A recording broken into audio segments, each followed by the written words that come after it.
வணக்கம் மக்களே, எல்லோரும் எப்படி இருக்கீங்க? நல்லா இருக்கீங்களா? நாய்கள் பிரச்சனை இப்போ பெரிய அளவில் போயிட்டுருக்கு. சோஷியல் மீடியாவில் ஃபுல்லாகவே நாய்கள் தொல்லையை பற்றி தான் பேசிகிட்டு இருக்காங்க. இப்போ நம்ம அப்படி சொல்கிறோம், ஆனால் 1980s டைம்லலாம் அந்த பிரச்சனையே இல்லை. ஏன்னா அப்போல்லாம் மக்கள் நாட்டு நாய்களை தான் வளர்த்தாங்க. இந்த பிரச்சனையோட ஸ்டார்டிங் பாயிண்ட் எங்கே அப்படின்னு நம்ம போய் பார்த்தா, ஃபாரின் டாக்ஸ் எப்போ இந்தியாவுக்குள்ளே வந்துச்சோ அப்போ தான் பிரச்சனையே ஆக்சுவலாக ஸ்டார்ட் ஆச்சு. நம்ம நாட்டுக்குள்ளே முதல்ல வந்த ஃபாரின் ப்ரீடு பார்த்திங்கன்னா ஜெர்மன் ஷெப்பர்ட். அதுக்கப்புறம் ஃபாரின் நாய்கள் வாங்குறதுல மக்கள் ரொம்ப ஆர்வம் காட்ட ஆரம்பித்தாங்க. இந்த 2000லேருந்து 2010 பீரியட்குள்ளே தான் ரொம்ப பீக்காக அந்த ஃபாரின் டாக் மேலே இன்ட்ரெஸ்ட் ஜாஸ்தியாச்சு. அதுக்கு ஒரு மெயின் காரணம் அந்த ஓடோஃபோன் ஆடில் பக்கு நாய் வரும். அந்த டாக் ரொம்ப அட்டென்ஷன் கெயின் பண்ணுச்சு. ஓடோஃபோன் அப்போ ஹட்ச் அப்படின்னு சொன்னாங்க, ஹட்சின்னு பேர் வச்சுருந்தாங்க. ஸோ ஹட்ச் டாக்னு அது ரொம்ப ஃபேமஸ் ஆச்சு. அதுக்கப்புறம் பக்கு நாயை வாங்குறதுக்கு மக்களோட இன்ட்ரெஸ்ட் ரொம்ப ஜாஸ்தியாச்சு. இப்படி தான் ஒவ்வொரு ஃபாரின் ப்ரீடாக அதுக்கப்புறம் இந்தியாவுக்குள்ளே வர ஆரம்பிச்சது. மீடியா மூலமாக மக்கள் ரொம்ப ஈஸியாக இன்ஃப்ளூயன்ஸ் ஆனாங்க. அப்படி இன்ஃப்ளூயன்ஸ் ஆனதுனால நம்ம நாட்டு நாயை நம்ம சுத்தமாக விட்டுட்டோம். இப்படி மக்கள் ஃபாரின் ப்ரீட்ஸ் விரும்புகிறாங்கன்றதுனால மார்க்கெட்டில் வெளிநாடுகள்லேருந்து ஃபாரின் டாக்ஸ் எல்லாம் இம்போர்ட் பண்ண ஆரம்பித்தாங்க.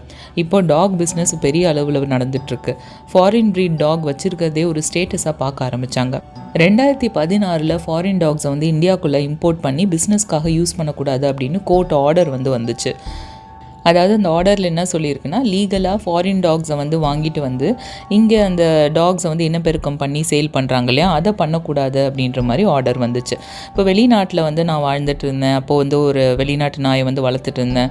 அப்புறம் இந்தியாவில் செட்டில் ஆகணும்னு முடிவு பண்ணிட்டேன் அப்படின்னா அந்த நாயை நான் இந்தியாவில் கூட்டிகிட்டு வந்துடலாம், அதுக்கு தடை கிடையாது.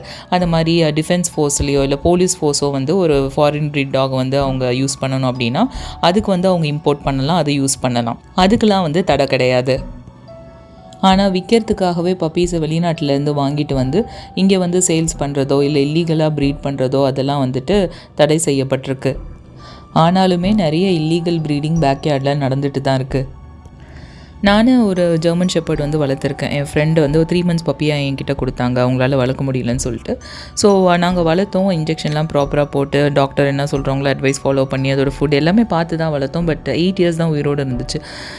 ரொம்ப அஃபெக்ஷனேட்டாக வளர்த்ததுனால அதோட டெத்துன்றது டக்குன்னு ஏற்றுக்க முடியாததாக இருந்துச்சு. ஸோ அந்த பெயின்லேருந்து வெளியில் வர்றதுக்கு அதே ப்ரீடில் வேறு ஒரு பப்பி வாங்கணும் ஜெர்மன் ஷெப்பர்ட்லேயே. பெட் லவர்ஸோட அந்த மைண்ட் செட் இருக்கு இல்லையா, ஒரு டாக் இறந்துருச்சு, ஸோ அதே மாதிரி நம்ம இன்னொரு டாக் வாங்கணும், ஏன்னா அது மனசு கஷ்டமாயிடுச்சு அப்படின்ட்டு அந்த மைண்ட் செட் இருக்கு இல்லையா. இதுதான் அந்த மாதிரி இல்லீகல் பிஸ்னஸ் பண்ணுறவங்களுக்கு பெரிய ப்ராஃபிட்டாக போச்சு. நாங்கள் செகண்டாக வாங்கின ஜெர்மன் ஷெப்பர்ட் 1 month பப்பியாக எங்கள் வீட்டுக்கு வந்துச்சு. அது 4 years தான் உயிரோடு இருந்துச்சு. அதுக்கப்புறம் அதுவும் இறந்து போச்சு. ஸோ ஃபாரின் ப்ரீட் டாக்ஸ் வாங்கினோம் அப்படின்னா அதுக்கு food, medicine, injection, soap, shampoo எல்லாமே டாக்டர் ப்ரிஸ்கிரைப் பண்ணுறது தான் கொடுக்கணும். எல்லாம் பண்ணியே அதோட லைஃப் ஸ்பேன் ஏன் இவ்வளோ கம்மியாக போச்சு அப்படின்னு பார்த்தா அதில் நிறைய ஃபேக்டர்ஸ் இருக்குது. நம்மளோட ட்ராபிக்கல் கிளைமேட்லாம் அந்த மாதிரி டாக்ஸுக்கு செட் ஆகாது. குளிர் பிரதேசத்தில் வாழ்ந்த நாய்கள் அதெல்லாம். ஸோ நம்மளோட கிளைமேட், நம்மளோட வெயிலெலாம் அதுக்கு ஒத்து வராது. நாங்கள் டாக்ஸை பெட்ரூம்லேயோ இல்லை ஏசி ரூம்லேயோலாம் விட்டது கிடையாது. மேபி அதனால் அதுக்கு கிளைமேட் செட் ஆகாமல் இருந்திருக்கலாம். ப்ளஸ் பப்பீஸ் 8 to 12 weeks அவங்க அம்மா கூட தான் இருக்கணுமா. அதோட இம்யூனிட்டி லெவல் இன்க்ரீஸ் ஆகணும் அப்படின்னா அது தாய்ப்பால் அது வரைக்கும் குடிக்கணுமா. அதுக்கப்புறம் தான் சாலிட் ஃபுட்டெல்லாம் சாப்பிட்ணும். நாங்கள் 2வது பப்பி வாங்கும்போது 1 month பேபியாக தான் தூக்கிட்டு வந்தோம். ஸோ அந்த மாதிரி சீக்கிரமே அம்மா கிட்டேருந்து பிரிச்சுட்டாலுமே அது ரொம்ப லைஃப் வராது அப்படின்ட்டு நான் அதுக்கப்புறம் தான் தெரிஞ்சுக்கிட்டேன். டாக்ஸ் விற்கிறவங்க ப்ராஃபிட்டுக்காக இதெல்லாம் பார்க்க மாட்டுறாங்க. அது ஒரு குறிப்பிட்ட டைம் வரையும் அம்மா கூட இருக்கணும், அது வரைக்கும் சேல் பண்ண மாட்டோம் நாங்கள், அதுக்கப்புறம் தான் சேல் பண்ணணும் அப்படின்றதெல்லாம் அவங்க யோசிக்க மாட்டுறாங்க. எவ்வளோக்கு எவ்வளோ சேல் ஆகுதோ அவங்களுக்கு ப்ராஃபிட்ன்றதுனால சீக்கிரம் விற்கிறதுல தான் அவங்களோட மைண்ட் செட் இருக்குது. எல்லாரும் அப்படியான்னு எனக்கு தெரியல, ஆனால் நான் பார்த்த வரைக்கும் மோஸ்ட்டாக அப்படி தான் இருக்காங்க. இதே நம்ம நாட்டு நாயாக இருந்தால் அது வெயில் தாங்கும், உடம்புல நிறைய முடி இருக்காது, ஸோ அதுக்கு ரொம்ப புழுங்காது. இன்னொரு விஷயம் என்னென்னா, சில டாக் ப்ரீட் பண்ணுறவங்க பப்பி சேல் பண்ணுறதுக்கு முன்னாடி அதுக்கு ஒரு கைண்ட் ஆஃப் வேக்சின் போட்டுடுறாங்க. அதனாலேயே அது லைஃப் ஸ்பேன் குறையுது. ஏன்னா அந்த மாதிரி பண்ணால் தான் திரும்பவும் டாக்ஸ் வாங்குவாங்க, ப்ராஃபிட்காக அப்படி பண்ணுறாங்கன்றது கூட கேள்விப்பட்டேன். பட் இதுக்கான ப்ராப்பர் எவிடன்ஸ் எதுவுமே இல்லை. இது பற்றின எந்த கேஸும் இது வரைக்கும் எதுவும் ஃபைல் ஆகலை. ஸோ அதை பற்றி நான் ஸ்ட்ராங்காக ஷுவராக பேச முடியாது. பட் ஆனால் டாக்ஸை நிறையா குட்டி போட வைக்கிறது, அதுக்கு ப்ராப்பரான ஹைஜீன் கொடுக்காமல் இருக்கிறது, இந்த மாதிரி வேலைகள்லாம் கண்டிப்பாக செஞ்சுட்டு தான் இருக்காங்க. ஸோ இப்போ நடந்துகிட்ருக்க நாய்கள் பிரச்சனைக்கு ஒரு ஃபுல் ஸ்டாப் வைக்கணும் அப்படின்னா முதல்ல நம்ம ஃபாரின் ப்ரீட்ஸை கொஞ்சம் அவாய்ட் பண்ணணும். நாய் வளர்க்க விரும்புகிறவங்க வந்து நாட்டு நாய்களை வளர்க்க ஆரம்பிக்கணும். நம்ம நாட்டு நாய்கள் ப்ரீட்ஸ் எல்லாம் நிறைய பேருக்கு பேர் கூட தெரியாது. ராஜபாளையம், முத்தோல் ஹவுண்டு, சிப்பிப்பாறை, கன்னி, இதெல்லாம் வந்து நம்ம நாட்டு நாய்கள். ஃபாரினர்ஸுமே ஒரு சிலர்லாம் வந்து நம்ம நாட்டு நாய்களை இம்போர்ட் பண்ணி அவங்க நாட்டில் வளர்க்குறாங்க. காரணம் என்னென்னா, இந்தியன் டாக்ஸுக்கு வந்து இம்யூனிட்டி ஜாஸ்தி, அதாவது நோய் எதிர்ப்பு சக்தி வந்து ஜாஸ்தி, ப்ளஸ் இன்டெலிஜென்ஸும் ரொம்ப ஜாஸ்தி. ஸோ அந்த காரணத்துக்காக நம்ம நாட்டு நாய்களும் வளர்க்குறாங்க அங்கே. ஸோ ஸ்ட்ரீட் டாக் ப்ராப்ளம்ஸ்க்கு ஒரு சொல்யூஷன் கண்டுபிடிக்கணும்னா வெளிநாட்டிலலாம் என்ன பண்ணுறாங்க, இந்த மாதிரி ஸ்ட்ரீட் டாக்ஸை அதை பாருங்கள், அதே மாதிரி நம்ம நாட்டில் இம்ப்ளிமெண்ட் பண்ணலாம் அப்படின்ற மாதிரி இன்றைக்கி ஜட்ஜு சொன்னதாக நியூஸில் பார்த்தேன். ஸோ ஃபாரின் கண்ட்ரீஸில் என்ன பண்ணுறாங்கன்னா, ஸ்ட்ரே டாக்ஸை வந்து ஷெல்டர்ஸில் வைக்கிறாங்க. எந்த மாதிரி கண்ட்ரீஸ்னால் USA, UK, ஜெர்மனி, ஜப்பான், இந்த மாதிரி கண்ட்ரீஸ்லாம் ஷெல்டர்ஸில் வைக்கிறாங்க. அங்கே ஷெல்டர்ஸில் டாக்ஸை ப்ராப்பராக பராமரிக்கிறாங்க. ஒரு டாகை யாராவது தத்தெடுக்கணும் அப்படின்னு விரும்புகிறாங்கன்னா அவங்க வந்து அடாப்ட் பண்ணிக்கலாம். ஷெல்டர்ஸ்லேருந்து அவங்க டாக்ஸை அடாப்ட் பண்ணிக்கலாம். இட்டாலி, டர்க்கி, கிரீஸ், தாய்லாந்து, இந்த மாதிரி நாடுகள்லாம் டாக்ஸை கூட்டுட்டு போய் வேக்சின் போட்டுட்டு திரும்ப கொண்டு வந்து ஸ்ட்ரீட்லேயே விட்டுடுறாங்க. நம்ம நாட்டில் ஒரு சொல்யூஷன் கொண்டு வரணும்னா டாக் ஓனர்ஸ்க்கும் ரெஸ்பான்சிபிலிட்டி இருக்கணும்.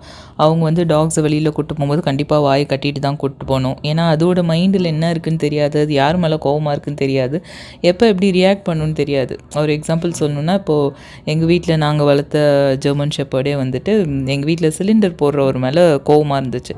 ஏன்னு பார்த்தா ஒரு தடவை அவர் சிலிண்டர் வந்திருக்குன்னு சொல்லி கூப்பிட்டுட்டு போய் டோர் ஓப்பன் பண்ண லேட் ஆச்சுன்னு சொல்லிட்டு என் சிஸ்டரை திட்டிருக்காரு. அது அது பார்த்துருச்சு, இவ்வளோ நேரமாக வர்றதுக்கு அப்படின்னு திட்டிருக்காரு. பார்த்துட்ட உடனே அதுக்கு எப்படி நீங்கள் திட்டலான்ட்டு கோவம் இருந்திருக்கு போல். ஸோ அந்த சிலிண்டர் சத்தம் கேட்டாலே குலைக்கும். தெரியாமல் அவுத்து இருந்துச்சுன்னா கண்டிப்பாக அது போய் கடிச்சிடும். ஸோ அந்த மாதிரி அதுக்குள்ளே என்ன கோவம் இருக்குது அப்படின்னு நமக்கு தெரியாது. ஸோ பெட்டர் எப்பயுமே டாகை வெளில கூட்டு போகும்போது அது வாயை கட்டிட்டு கூட்டு போகிறது தான் பெஸ்ட்டு. இன்னொரு கிளாரிட்டியும் நிறைய பேருக்கு இல்லை. இப்போ ஃபாரின் ப்ரீடு தான் வந்து ரொம்ப இன்டெலிஜென்ட்டாக இருக்குது, ரொம்ப ஸ்மார்ட்டாக இருக்குது, நம்ம டாக்ஸ் வந்து அவ்வளோ ஈஸியில் ட்ரெயின் பண்ணுறதுக்கு அப்படின்ற ஒரு அபிப்பிராயம் இருக்குது. ஆக்சுவலாக என்னென்னா, ஃபாரின் டாக்ஸுக்கு வந்து சில கமாண்ட்ஸ் கொடுத்து ட்ரெயின் பண்ணியிருக்காங்க. இப்போது ஷேக் ஹேண்ட் கொடுத்தனா அதுக்கு ஒரு ட்ரீட் கொடுக்கறது, அதுக்கு ஏதாவது ஒரு பெடிகிரி அந்த மாதிரி கொடுக்கறது. ஸோ இதை செஞ்சால் அதுக்கு ஏதாவது ஒன்று சாப்பிட கொடுப்போம், அந்த மாதிரி அதை ட்ரெயின் பண்ணிட்டாங்க. ஸோ அது அந்த கமாண்டை கேட்டு கேட்டு அதே மாதிரியே ஹியூமன் ஒன்று சொன்னால் அதுக்கு வந்து அடி பண்ணிடணும், அந்த மாதிரியே வந்துடுச்சு. அடுத்து ப்ரீட் பண்ணுற டாக்ஸும் அதே மாதிரி பிஹேவியர் அந்த மாதிரி வந்துடுச்சு. ஆனால் நம்ம நாட்டு நாய் வந்து நம்ம 20 இயர்ஸாக ஆல்மோஸ்ட் விட்டுட்டோம், அதை யாரும் ரொம்ப எடுத்து வளர்க்குறதே இல்லை. அப்போ அதோட மென்டாலிட்டி எப்படி போயிடுச்சுன்னா, அது இண்டிபெண்ட்டாக இருக்குது, அது தனியாக அதுவே வெளியில் போகுது, அதுவே வந்து சாப்பாடு தேடுது, கிடைக்கிற சாப்பாடு சாப்பிடுது, அதுவே தான் எங்கே போய் படுக்கணுன்றதையும் டிசைட் பண்ணுது. ஸோ எல்லா டெசிஷனும் அது இண்டிபெண்ட்டாக இருக்கிறதுனால அது நம்மளோட கமாண்டை வந்து உடனே கேட்காது. அதுக்கு நம்ம என்ன பண்ணணும்னா, நம்ம இனிமே தான் பழக்கணும். நம்ம ஃபாரின் ப்ரீடை விட்டுட்டு நம்ம நாயை இனிமேல் வளர்க்க ஆரம்பித்து நம்ம ஒன்று ஒன்றா சொல்லி அது ப்ராக்டிஸ் ஆகும் போது திரும்ப அதுவுமே நம்ம சொல்கிறத கேட்க ஆரம்பிச்சிடும். ஆனால் இன்டெலிஜென்ட் வைஸ் ஃபாரின் ப்ரீடோட இந்தியன் டாக்ஸுக்கு வந்து இன்டெலிஜென்ஸ் நிஜமாலுமே ஜாஸ்தி. எங்கள் வீட்டு தோட்டத்தில் வந்து நாட்டு நாய் வந்து குட்டி போட்டுருந்துச்சு. ஜஸ்ட்டு 1 month கூட ஆகலை குட்டி போட்டு. நான் ஏற்கனவே ஃபோட்டோஸ் கூட ஷேர் பண்ணியிருக்கேன். அதில் ஒரு நாய் வந்து நைட்டு போய் பார்க்கவும் ஒரு நாயை மட்டும் காணோம் தோட்டத்தில். எங்கேன்னு பார்த்தா அது வந்து வாசலில் உட்காந்துட்ருக்கு. வாசலில் பார்த்த மாதிரி ஸ்ட்ரைட்டாக உட்காந்துட்டு காவை காக்குது வீட்டை. இப்போ எனக்கு சிரிப்பு தான் வந்தது. பிறந்து முழுசாக பல்லு கூட முளைக்கல, அதுக்குள்ளே இது வந்து காவல் காக்குதுன்னு. ஸோ என்ன சொல்கிறேன்னா, அதோட டியூட்டி அதுக்கு தெரியுது. ஸோ ரொம்ப இன்டெலிஜென்ட் நாட்டு நாய்ங்க. ஸோ ஃபைனலி டாக்ஸையும் காப்பாற்றுவோம், நம்மளையும் காப்பாற்றுவோம்னு சொல்லி இந்த வீடியோவை முடிச்சுக்கிறேன். வீடியோ உங்களுக்கு பிடிச்சிருந்ததுன்னா லைக் பண்ணுங்கள், ஷேர் பண்ணுங்கள், சப்ஸ்கிரைப் பண்ணுங்கள், மறக்காமல் பெல் ஐக்கனை ப்ரெஸ் பண்ணுங்கள். அடுத்த வீடியோவில் நான் உங்களை சந்திக்கிறேன். until then bye, take care.